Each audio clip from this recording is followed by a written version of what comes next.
Assalamualaikum warahmatullahi wabarakatuh. Sahabat-sahabat sekalian, masih bersama saya Kang Randy dalam melekfinansial.co. Kali ini saya akan membangun sebuah bisnis kasus sederhana, yaitu bisnis kokoh, bisnis ayam kampung. Ya, bukan berarti Anda harus bisa ayam kampung supaya kokoh. No, saya nggak begitu, bisa ayam kampung. Jadi begini kawan-kawan sekalian, ayam itu dia ada dua ya. Jadi ada ayam yang broiler, ayam potong yang warnanya putih, yang kalau dia dimasukin di kotak-kotak kayak mati segan hidup tak mau gitu ya, kayak nggak ada semangatnya, sayu gitu. Anda lihat kan ayam putih yang ayam potong. Lalu kemudian ayam kampung. Ayam broiler itu hanya butuh waktu 3-4 minggu untuk mencapai berat kurang lebih 1,5 kg. Tapi ayam kampung butuh waktu sekitar 40-60 minggu untuk punya berat 1,5 kg. Anda silakan lihat percepatannya gitu ya. Gimana ayam broiler dan ayam kampung. Tapi begitu ada petir kawan-kawan, jeder petir, ini ayam broiler ini ada yang stres ya, tiba-tiba di kandang ada yang mati, rapuh sekali ya. Dalam perjalanan aja panjang gitu dia stres, ketumpuk-tumpuk, mati, wafat. Ada yang dia bad mood aja mati ya, stres broiler. Tapi kalau ayam kampung, petir segala macam dia tetap bisa survive.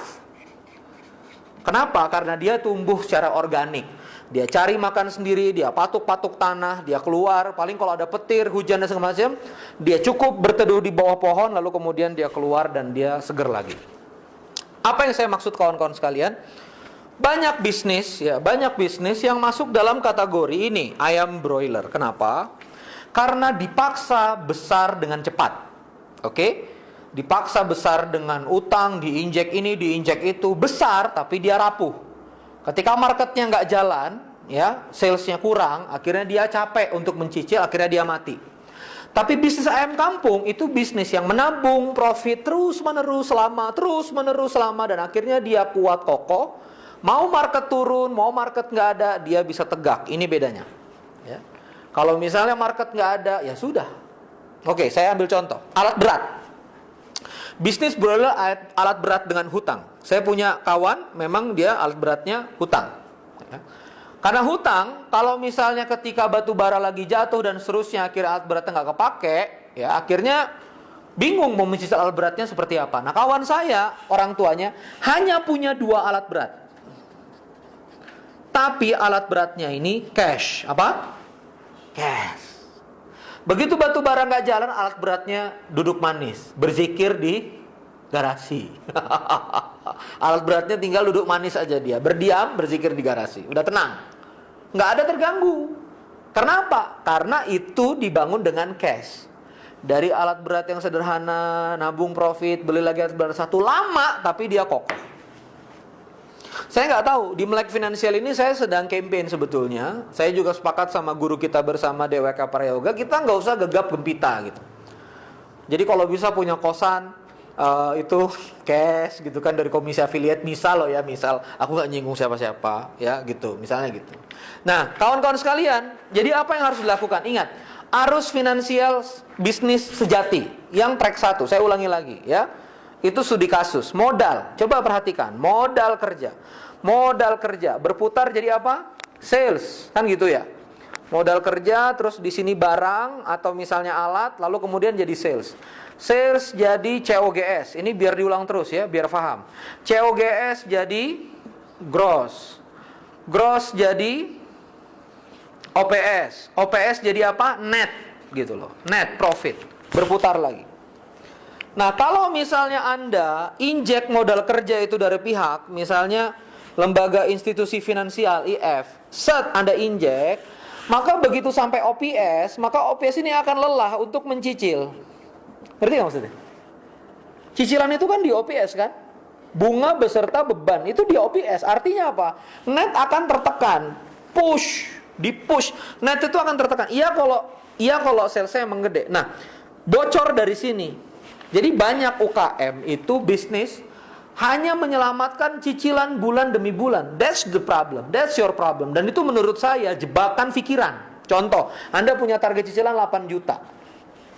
Maka otak Anda itu kelok, yang penting 8 juta selamat. Ya hati-hati. Beda kalau misalnya nggak ada cicilan sama sekali, otaknya rada bebas gitu. Oke, bisa 800 juta, bisa 900 juta gitu. Dan begitu 8 juta ini nggak kebayar, nah ini yang merusak flow.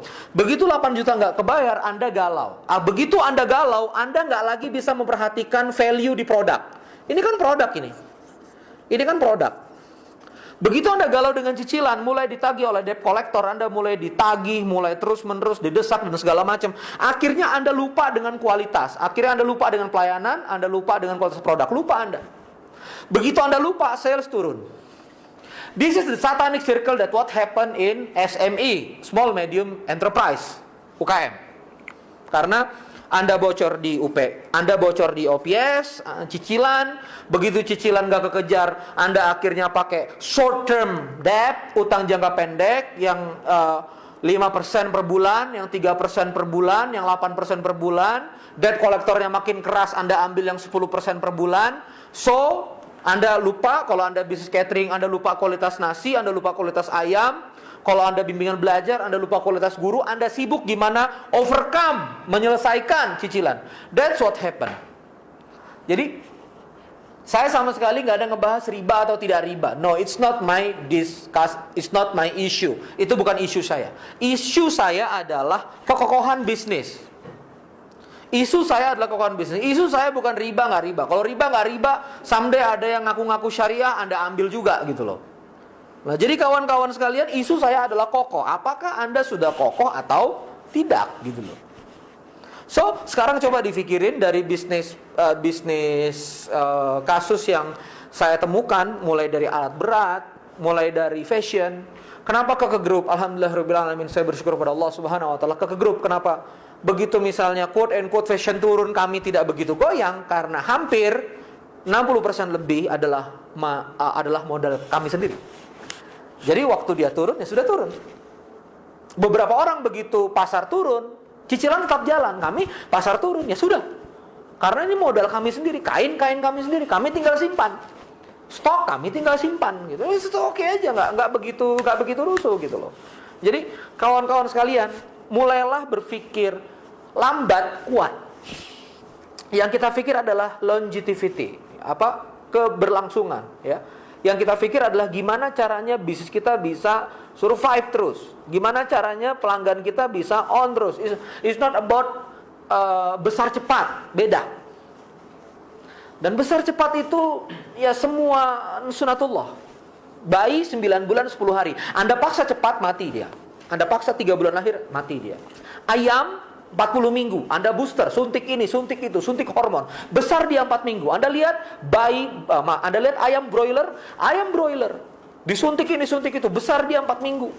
Nggak bisa berdiri dengan kaki sendiri, kawan-kawan. Hatinya masih PAUD, badannya udah kuliahan. Jadi hatinya ini masih TK playgroup. Badannya ini udah anak kuliah, dia nggak bisa berdiri. Fisiknya itu melampaui jiwanya. Ada petir dikit, dia stres, mati, dan seterusnya. Jadi ketika Anda memilih sebuah jalan bisnis yang kokoh, melek finansial, sudahlah. Kang, gimana Kang? Saya nggak dapat pinjaman gini deh, ini ditutup.